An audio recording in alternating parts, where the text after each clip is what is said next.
ಬಂದಿದೆ. ಯಾರನ್ನ ಮುಂದಿನ ಲೋಕಸಭಾ ಸದಸ್ಯರನ್ನಾಗಿ ಆಯ್ಕೆ ಮಾಡ್ಕೋಬೇಕು ಅನ್ನುವ ಒಂದು ಪ್ರಶ್ನೆ ಎಲ್ಲರಿಗೂ ಕಾಡ್ತಾ ಇದ್ರೆ ನಾವ್ಯಾರು ಊಹೆ ಮಾಡಿರಲಿಲ್ಲ. ಡಾಕ್ಟರ್ ಮಂಜುನಾಥ್ ಅವರು ರಾಜಕಾರಣಿ ಅಲ್ಲ. ಅವರ ಸರ್ವಿಸ್ನಲ್ಲಿ ಅವರೊಬ್ಬ ಡಾಕ್ಟರ್ ಆಗಿ ಒಬ್ಬ ಡಾಕ್ಟರ್ ಕೂಡ ಸಮಾಜ ಸೇವೆನ ಹೆಂಗ್ ಮಾಡಬಹುದು ಅಂತೇಳಿ ಅವರು ಜಯದೇವ ಹೃದಯ ರೋಗ ಆಸ್ಪತ್ರೆಯ ನಿರ್ದೇಶಕರಾಗಿ ಇಡೀ ದೇಶಕ್ಕೆ ಮಾದರಿಯಾಗಿ ಅವರು ನಮಗೆ ಇವತ್ತು ತೋರಿಸಿಕೊಟ್ಟಿದ್ದಾರೆ.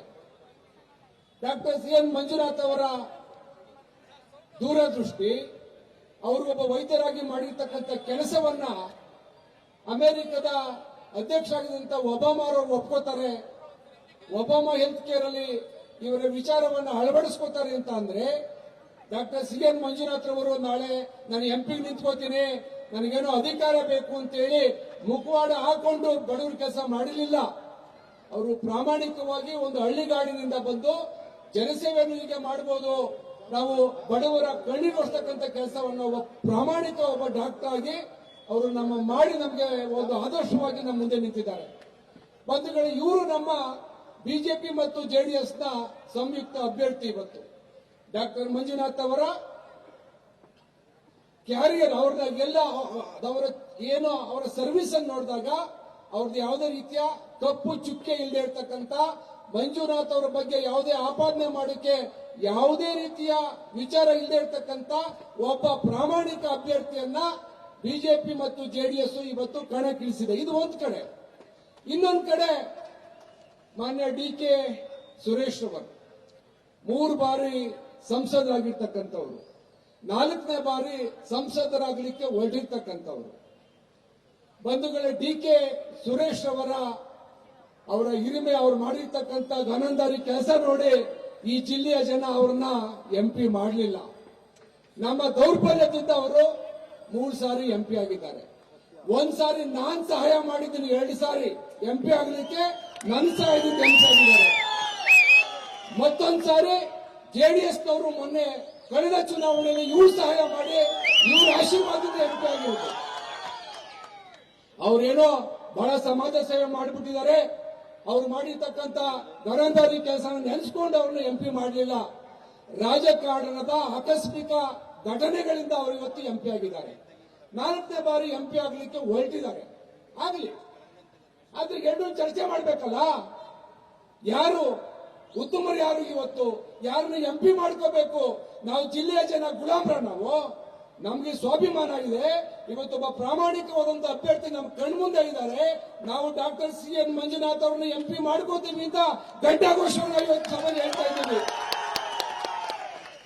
ನಮಗೆ ಒಂದು ನೋವಿದೆ. ಕನಕಪುರ ಗಂಡು ಮೆಟ್ಟಿದ್ದ ನೆಲ, ಆದ್ರೆ ಕನಕಪುರದ ಕಳಂಕವನ್ನ ಕಳಿಬೇಕಾದ್ರೆ ಡಿ.ಕೆ. ಸುರೇಶ್ ಅವರು ಸ್ಪರ್ಧೆಯಿಂದ ನಿವೃತ್ತಿ ಆಗಬೇಕು ಅಂತೇಳಿ ಬಹಳಷ್ಟು ಜನ ಇರಲಿಲ್ಲ. ಅದರಲ್ಲೂ ಯಡಿಯೂರಪ್ಪನವರು ಭಾಷಣದಲ್ಲಿ ಹೇಳಿದರು, ಡಿ.ಕೆ. ಸುರೇಶ್ ಅವರೇ ಒಳ್ಳೆ ಅಭ್ಯರ್ಥಿ ಇವತ್ತು ಸ್ಪರ್ಧೆ ಮಾಡಿದ್ದಾರೆ, ಮಂಜುನಾಥ್ ಅವ್ರಿಗೆ ಬಿಟ್ಕೊಟ್ಬಿಡಿ, ನೀವು ಹೆಂಗಿದ್ರು ಚುನಾವಣೆಯಲ್ಲಿ ಗೆಲ್ಲಲ್ಲ, ನೀವು ನಿವೃತ್ತಿ ಆಗಬೇಕು ಅಂತೇಳಿ ಯಡಿಯೂರಪ್ಪನವರು ಮೊನ್ನೆ ರಾಮನಗರದಲ್ಲಿ ನಾಮಿನೇಷನ್ ಆಗುವಾಗ ಹೇಳಿದರು. ಯಾಕಂದ್ರೆ ಸ್ಪರ್ಧೆ ಮಾಡುವಾಗ ಯೋಚನೆ ಮಾಡಬೇಕು, ನಮ್ಮ ಯೋಗ್ಯತೆ ಏನು, ನಾವು ಬೆಳೆದು ಬಂದ ದಾರಿ ಏನು, ನಿಜವಾಗ್ಲೂ ನಾವು ಆ ಹುದ್ದೆಗೆ ಅರ್ಹರೇ, ಅಥವಾ ನಮ್ಮ ವಿರೋಧಿ ನಮಗಿಂತ ಬಲಶಾಲಿನ, ಅವ್ರಿಗೆ ಜನ ಯಾಕೆ ಒಪ್ತಾರೆ, ನಮ್ಮನ್ನ ಯಾಕೆ ಒಪ್ಪಲ್ಲ ಅಂತೇಳಿ. ಬಂಧುಗಳೇ, ಇವತ್ತು ಚನ್ನಪಟ್ಟಣದಲ್ಲಿ ಡಿ.ಕೆ. ಶಿವಕುಮಾರ್, ಡಿ.ಕೆ. ಸುರೇಶ್ ಅವರು ಏನ್ ಮಾಡ್ತಾವ್ರೆ ಅಂದ್ರೆ, ಅಲ್ಲಿ ಇವ್ರಿಗೆ ಯಾವುದೇ ರೀತಿಯ ಬೆಂಬಲ ಇಲ್ಲ. ಯಾಕಂದ್ರೆ ಕಾಂಗ್ರೆಸ್ ಅಲ್ಲಿ 14,000 ಓಟ್ ತಗೊಂಡಿತ್ತು. ನಾವು ಕುಮಾರಸ್ವಾಮಿ ಅವರು ಫೈಟ್ ಮಾಡಿ ಈಕ್ವಲ್ ಶೇರ್ ತಗೊಂಡಿದ್ದೆವು. ಸುಮಾರು 2 ಲಕ್ಷ ಓಟಲ್ಲಿ ಕಾಂಗ್ರೆಸ್ ಗೆಲ್ಲೋದು ಬರೀ 14,000 ಮಾತ್ರ. ಆದ್ರೆ ಇವತ್ತು ಏನ್ ಮಾಡ್ತಾ ಇದ್ದಾರೆ ಅಂತ ಅಂದ್ರೆ, ದುಡ್ಡನ್ನ ಒಳೆ ಹರಿಸ್ತಾ ಇದ್ದಾರೆ.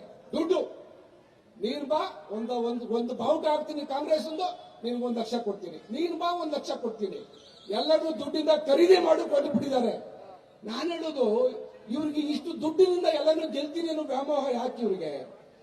ಯಾಕೆ ಬಂತು? ಸಾಮಾಜಿಕ ಕಳಕಳಿ ಎಲ್ಲೋಯ್ತು ಇವ್ರಿಗೆ?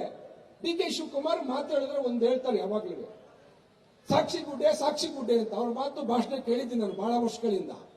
ನಾನು ಕೇಳ್ತೀನಿ, ಡಿ ಕೆ ಶಿವಕುಮಾರ್ ಅವರೇ, ನೀವು ಕಾವೇರಿ ವಿಚಾರವನ್ನು ಎತ್ಕೊಂಡು, ಕಾವೇರಿ ಅಂದ್ರೆ ನಮ್ಗೊಂದು ಭಾವನಾತ್ಮಕವಾದಂತ ವಿಚಾರ, ಕಾವೇರಿ ನೀರು ಕುಡಿದು ಬದುಕ್ತಕ್ಕಂಥವ್ರು ನಾವು. ನೀವು ಮೇಕೆದಾಟು ಪಾದಯಾತ್ರೆ ಮಾಡಿದ್ರಲ್ಲ, ನೀವೇನ್ ಹೇಳಿದ್ರಿ? ನನಗೆ ಪೆನ್ನು ಪೇಪರ್ ಕೊಡಿ, ನಾನು ನಿಮ್ಮ ಭವಿಷ್ಯವನ್ನೇ ಬದಲಾವಣೆ ಮಾಡ್ತೀನಿ ಅಂತ ಹೇಳಿದ್ರಿ. ಏನ್ ಭವಿಷ್ಯ ಬದಲಾವಣೆ ಮಾಡಿದ್ರಿ? ಗೆಲ್ದ್ರಿ, ಸುಳ್ಳು ಹೇಳಿದ್ರಿ, ಭರವಸೆ ಕೊಟ್ರಿ, ಸರ್ಕಾರ ಬಂತು. ದೇವೇಗೌಡರು ಹೇಳ್ದಂಗೆ JCB ತಗೊಂಡು ಬೆಂಗಳೂರು ಬಗಿತಾ ಇದ್ದೀರಾ? ನಾವೆಲ್ಲ ನೀರಿಲ್ಲ ನೀರಿಲ್ಲ ಅಂತೇಳಿ ಈ ಜಿಲ್ಲೆಯಲ್ಲಿ ಒಂದು ದಿವಸ ಅಣ್ಣ ತಗೊಂಡಿರು, ಒಂದು ದಿವಸ ನೀವು ಒಂದೊಂದು ತಾಲೂಕು ಬಂದು ನಮ್ಮ ನೀರಿನ ಸಮಸ್ಯೆ ಏನು, ನಿಮ್ಮೂರ್ ಕೆರೆ ತುಂಬಿದಾವೆ, ನಿಮ್ಮೂರ್ ಕೆರೆ ನೀರು ತುಂಬಿಸ್ಬೇಕು, ನೀವು ನೀರಾವರಿ ಮಂತ್ರಿ ಸ್ವಾಮಿ.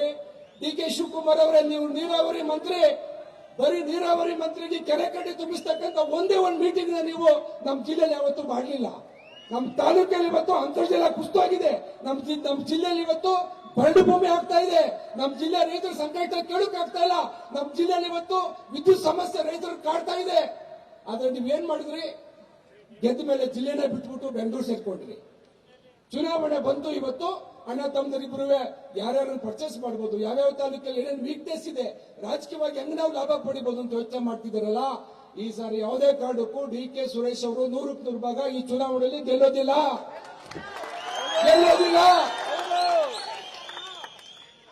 ರಾಮನಗರದ 4 ಕ್ಷೇತ್ರಗಳಲ್ಲೂ ಕುಣಿಗಲ್ ಸೇರ್ಕೊಂಡು ಎಲ್ಲಾ ಕ್ಷೇತ್ರದಲ್ಲೂ ಇವತ್ತು ಬಿಜೆಪಿ ಜೆಡಿಎಸ್ನವರು ಓಟ್ ಕೇಳಕ್ ಮೊದಲೇ ಜನಸಾಮಾನ್ಯರು ಇವತ್ತು ಬೀದಿಗಿಳಿದು ಡಾಕ್ಟರ್ ಮಂಜುನಾಥ್ ಅವರಿಗೆ ಓಟ್ ಕೊಡಿ, ಇವರು ನಮ್ಮ ಹೃದಯವನ್ನ ಗೆದ್ದಿದ್ದಾರೆ, ಬಡವರ ಜನಸಾಮಾನ್ಯರಿಗೆ ಸೇವೆ ಮಾಡಿದ್ದಾರೆ ಅಂತ ಹೇಳಿ ಜನ ಇವತ್ತು ಬೀದಿಗೆ ಬಂದು ಡಾಕ್ಟರ್ ಮಂಜುನಾಥ್ ಅವ್ರ ಪರ ಓಟ್ ಕೇಳ್ತಾ ಇದ್ದಾರೆ.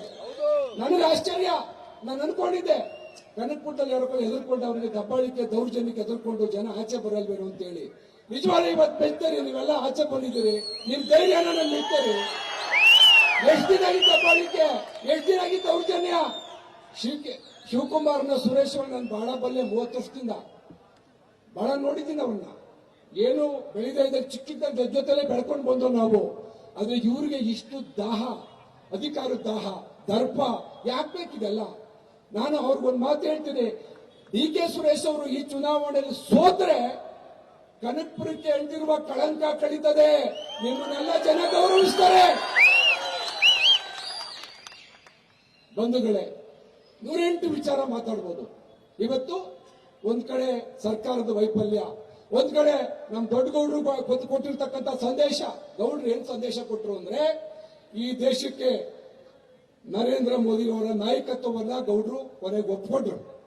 ಅವರು ನರೇಂದ್ರ ಮೋದಿ ಅವರು ಮಾಡಿರ್ತಕ್ಕಂಥ ಕೆಲಸವನ್ನ ಅವರೇ ಒಪ್ಕೊಂಡ್ಮೇಲೆ ನಮ್ದೇನಿದೆ? ಮನೆ ದೊಡ್ಡವರು ನಮ್ಮ ಯಜಮಾನರು ಅಂತ ಗೌಡ್ರು ಒಪ್ಕೊಂಡ್ಮೇಲೆ ನಾವು ನೀವು ಒಂದೇ ಕೆಲಸ ಮಾಡ್ಬೇಕಲ್ಲ.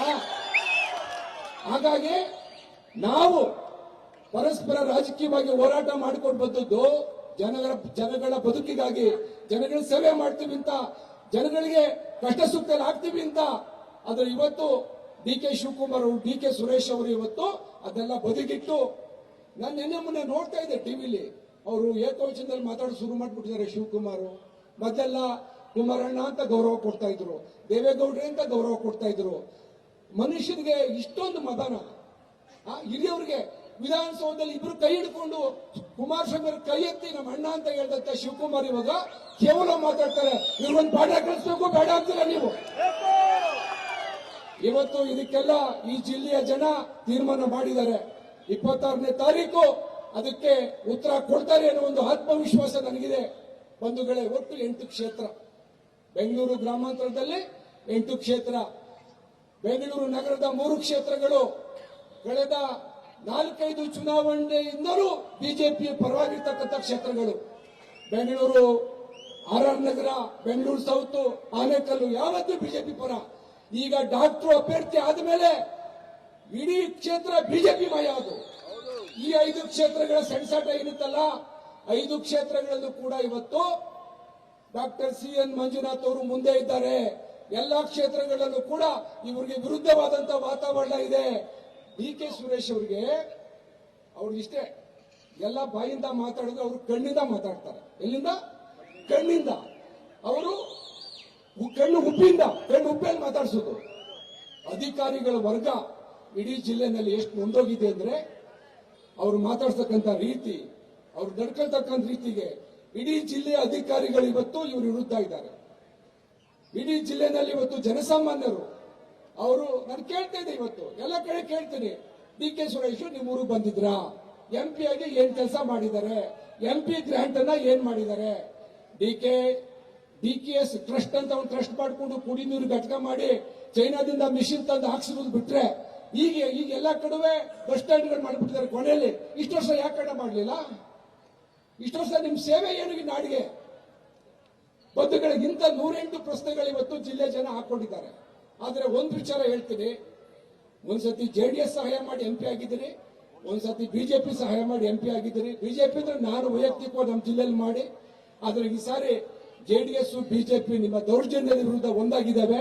ನೀವು 100ಕ್ಕೆ 100 ಭಾಗ ಈ ಚುನಾವಣೆಯಲ್ಲಿ ಸೋಲ್ತೀರಿ ಅನ್ನೋ ಮಾತನ್ನ ಈ ವೇದಿಕೆ ಮುಖಾಂತರ ಹೇಳ್ತಾ, ಇವತ್ತು ಡಾಕ್ಟರ್ ಮಂಜುನಾಥ್ ಅವರಂತ ಸಂಭಾವಿತ ವ್ಯಕ್ತಿ, ಡಾಕ್ಟರ್ ಮಂಜುನಾಥ್ ಅವರು ಗೆದ್ರೆ ಬರೀ MP ಆಗಲ್ಲ, ನರೇಂದ್ರ ಮೋದಿ ಅವರ ಸಂಪುಟದಲ್ಲಿ ಅವರೊಬ್ಬರು ಸಚಿವರಾಗಿ ಕೆಲಸ ಮಾಡ್ತಾರೆ. ಅದು ಆರೋಗ್ಯದ ವಿಚಾರದಲ್ಲಿ ಅವರಿಗೆ ಹೆಚ್ಚಿಗೆ ಆಸಕ್ತಿ ಇದೆ. ಅದನ್ನ ಅಮಿತ್ ಶಾ ಅವರು ಚನ್ನಪಟ್ಟಣ ರೋಡ್ ಶೋ ಬಂದಾಗ ಹೇಳಿದ್ರು, ಅವ್ರಿಗೆ ತುಂಬಾ ಭವಿಷ್ಯ ಇದೆ ರಾಜಕಾರಣದಲ್ಲಿ, ತುಂಬಾ ಒಳ್ಳೆಯವರು, ಇವರು ನಾವು ಮುಂದಿನ ದಿನಗಳಲ್ಲಿ ಉತ್ತಮವಾದ ಅವಕಾಶ ಕೊಡ್ತೀವಿ ಅಂತೇಳಿ. ಹಾಗಾಗಿ ನೀವು ಆಗ್ತಕ್ಕಂಥ ಓಟು ಬರೀ MPಗಲ್ಲ, ಕೇಂದ್ರದ ಒಬ್ಬ ಸಚಿವರಾಗ್ಲಿಕ್ಕೆ ಅವಕಾಶ ಇರ್ತಕ್ಕಂಥ ಡಾಕ್ಟರ್ CN ಮಂಜುನಾಥ್ ಅವರಿಗೆ ನೀವು ಓಟ್ ಹಾಕ್ತಾ ಇದ್ದೀರಿ. ಅವರನ್ನ ಗೆಲ್ಲಿಸ್ಕೊಡ್ಬೇಕು. ಕನಕಪುರದ ಜನ ಧೈರ್ಯವಾಗಿ ಚುನಾವಣೆ ಮಾಡಿ. ಏನಾಗ್ಬಿಡ್ತದ್ರಿ ಅಮ್ಮಮ್ಮ ಅಂದ್ರೆ, ನಮ್ಮನ್ನೇನು ಅಣ್ಣ ತಮ್ಮ ಸೇರ್ಕೊಂಡು ನಮ್ಮನ್ನು ಹೊಡೆದಾಕ್ಬಿಡ್ತಾರೇನ್ರಿ? ಜೀವನದಲ್ಲಿ ಜನಗಳಿಗೋಸ್ಕರ ಏನ್ ಮಾಡಕ್ಕೂ ಸಿದ್ಧವಾಗಿರ್ಬೇಕು. ಈ ಚುನಾವಣೆ ಧರ್ಮ ಯುದ್ಧ, ಈ ಚುನಾವಣೆ ಧರ್ಮ ಮತ್ತು ಅಧರ್ಮಗಳ ನಡುವೆ ನಡೀತಕ್ಕಂಥ ಯುದ್ಧ. ನೀವು ಬೀದಿಗೆ ಬರಬೇಕು, ಈ ಚುನಾವಣೆಯಲ್ಲಿ ಹೋರಾಟ ಮಾಡಬೇಕು, ಡಾಕ್ಟರ್ CN ಮಂಜುನಾಥ್ ಅವರ ಗೆಲ್ಲಿಸಬೇಕು ಅಂತ ಹೇಳ್ತಾ, ಈ ಒಂದು ಸಭೆಯಲ್ಲಿ ಇಷ್ಟೊತ್ತಾದ್ರೂ ಊರಿಗೆ ಹೋಗ್ಲಿಕ್ಕೆ ವ್ಯವಸ್ಥೆ ಇದೆಯೋ ಇಲ್ವೋ, ಹೆಂಗ್ ಬಂದ್ರೋ ಎಲ್ಲಿ ಇರ್ತಿರೋ, ಆದ್ರೆ ಅಭಿಮಾನ ಪ್ರೀತಿಯಿಂದ ದೇವೇಗೌಡರು ನೋಡ್ಲಿಕ್ಕೆ ಅವ್ರ ಮಾತು ಕೇಳಕ್ ಬಂದಿದ್ದೀರಿ. ಹಾಗಾಗಿ ನಿಮ್ಗೆಲ್ಲರಿಗೂ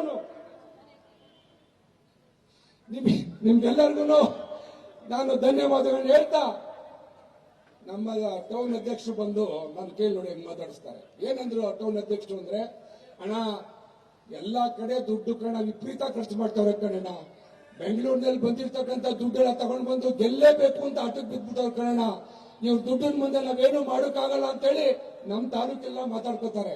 ನಮ್ಮ ತಾಲೂಕಲ್ಲಿ ಜಿಲ್ಲಾ ಪಂಚಾಯತಿಗೆ ಒಬ್ಬೊಬ್ಬ MLAಗಳು ಹಾಕ್ಬಿಟ್ಟಿದ್ದಾರೆ, ಎಷ್ಟು ಬೇಕಾದ್ರೂ ದುಡ್ಡು ಕೊಡ್ತಾ ಇದ್ದಾರೆ. ಅದಕ್ಕೆ ನಾವೊಂದು ಪ್ಲಾನ್ ಮಾಡಿದ್ವು, ಆಯ್ತಣ್ಣ ಇದು ಧರ್ಮ ಅಧರ್ಮದ ಯುದ್ಧನೇ ಆಗ್ಲಿ, ಭಗವಂತ ಏನ್ ಮಾಡ್ತಾನಾಗ್ಲಿ, ಅದಕ್ಕೊಂದು ನಮ್ಮ ಜನ ಎಲ್ಲ ಮಾತಾಡ್ತಾ ಸ್ಲೋಗನ್ ಹೇಳ್ತಾರೆ, DKC ನೋಟು ಡಾಕ್ಟರ್ಗೆ ಅಷ್ಟೇ ದುಡ್ಡಿದ್ದು, DKC ನೋಟು, DKC ನೋಟು ಅಣ್ಣ, ಇದು ಧರ್ಮ ದುಡ್ಡಲ್ಲ. ಪ್ರಾಮಾಣಿಕವಾಗಿ ಚುನಾವಣಾ ಇವತ್ತು ವ್ಯವಸ್ಥೆಯಲ್ಲಿ 90 ಲಕ್ಷನ 1 ಕೋಟಿ ಏನೋ ಖರ್ಚು ಮಾಡಬೇಕು ಅಂತ ನಿಗದಿ ಮಾಡಿದೆ ಚುನಾವಣಾ ಆಯೋಗ. ಇವರು ಸಾವಿರಾರು ಕೋಟಿ ಖರ್ಚು ಮಾಡ್ತಾ ಇರಲ್ಲ, ಅಧಿಕಾರದ ದಾಹ ಎಷ್ಟಣ್ಣ ಇದೆ ಇವ್ರಿಗೆ. ಹಂಗಾಗಿ ನಮ್ಮ ಜನ ಇವತ್ತು ಯಾರ ದುಡ್ಡು ಕೊಡ್ಲಿ, ಅವ್ರು ಎಷ್ಟರ ಕೊಡ್ಲಿ, ಅದೇ ನಮ್ಮ ತಾಲೂಕಲ್ಲಿ ಎಷ್ಟೆಷ್ಟು ಜಾಸ್ತಿ ಕೊಡ್ತಾರಂತ, ಎಷ್ಟು ವಾರ ಕೊಡ್ಲಿ, ಇವತ್ತು ಸ್ಲೋಗನ್ ಶುರು ಮಾಡ್ಬಿಟ್ಟಿದ್ದೀವಿ. ಶಿವಕುಮಾರ್ ತಾವ್ ದುಡ್ಡಿದೆ, ಶಿವಕುಮಾರ್ ತಾವ್ ಗರ್ವ ಇದೆ, ಶಿವಕುಮಾರ್ ಹತ್ರ ಅಹಂಕಾರ ಇದೆ, ಅಧಿಕಾರದ ಮದ ಇದೆ, ನಮ್ಮ ಹತ್ರ ಜನ ಇದ್ದಾರೆ, ನಮ್ಮ ಹತ್ರ ಪ್ರೀತಿ ಇದೆ, ಹೃದಯವಂತ ಡಾಕ್ಟರ್ ಇದ್ದಾರೆ. ನಮ್ಮ ಓಟು ಡಾಕ್ಟರ್ಗೆ, ನಮ್ಮ ಓಟು ಡಾಕ್ಟರ್ಗೆ. ನಮಸ್ಕಾರ ಬಂಧುಗಳೇ, ನಮಸ್ಕಾರ. ಡಾಕ್ಟರು ಬೂತ್ ಒಳಗಡೆ ಹೋದ್ರೆ ಮಂಜುನಾಥ್ ಅಂತ ಬೇಕಾದಷ್ಟು ಜನ ಹಾಕ್ಬಿಟ್ಟಿದ್ರು, ಎಲ್ಲ ತೆಗೆಸ್ತೋ, ಒಬ್ರು ಮಾತ್ರ ತಪ್ಪಿಸ್ಕೊಂಡ್ರು ಇರ್ಲಿ. ಆದ್ರೆ ಹೋದ್ರೆ ಒಳಗಡೆ ಹೋದ್ರೆ ಮೊದಲನೇ ಕ್ರಮ ಸಂಖ್ಯೆ ಡಾಕ್ಟರ್, ಮೊದಲನೇ ಕ್ರಮ ಸಂಖ್ಯೆ 1, ಕ್ರಮ ಸಂಖ್ಯೆ 1 ಕಮಲದ ಗುರುತು ಡಾಕ್ಟರ್ CN ಮಂಜುನಾಥ್. ಇವ್ರಿಗೆ ಎಲ್ಲಿ ಹುಡ್ಕ ಸುಂದರಪ್ಪ ಅವರು ಜನೇ ಉತ್ತಮ ಮಹಿಳೆ ಇರಲ್ಲ. ಯಾಕಂದ್ರೆ ಇಡೀ ರಾಜ್ಯದಲ್ಲಿ 28 ಕ್ಷೇತ್ರಗಳಲ್ಲಿ ಒಟ್ಟಾಗಿ ಸ್ಪರ್ಧೆ ಮಾಡ್ತಾ ಇರ್ತಕ್ಕಂಥದ್ದು. ಕೆಲವು ಕ್ಷೇತ್ರ ತೆನೆ ಉತ್ತಮ ಮಹಿಳೆ, ಕೆಲವು ಕ್ಷೇತ್ರ BJP ಶಿಬಿರ ಚುನಾವಣೆ ಆಗ್ತದೆ. ನಮ್ಮ ಕ್ಷೇತ್ರದಲ್ಲಿ ತೆನೆ ಉತ್ತಮ ಮಹಿಳೆ ಆ ಒಂದು ಬಾಕ್ಸ್ ಅಲ್ಲಿ ಇರುವುದಿಲ್ಲ. ಆ ಬಾಕ್ಸ್ ಅಲ್ಲಿ ಹುಡುಕಕ್ಕೆ ಹೋಗ್ಬೇಡಿ. ಮೊದಲನೇ ಕ್ರಮ ಸಂಖ್ಯೆ ಡಾಕ್ಟರ್ CN ಮಂಜುನಾಥ್.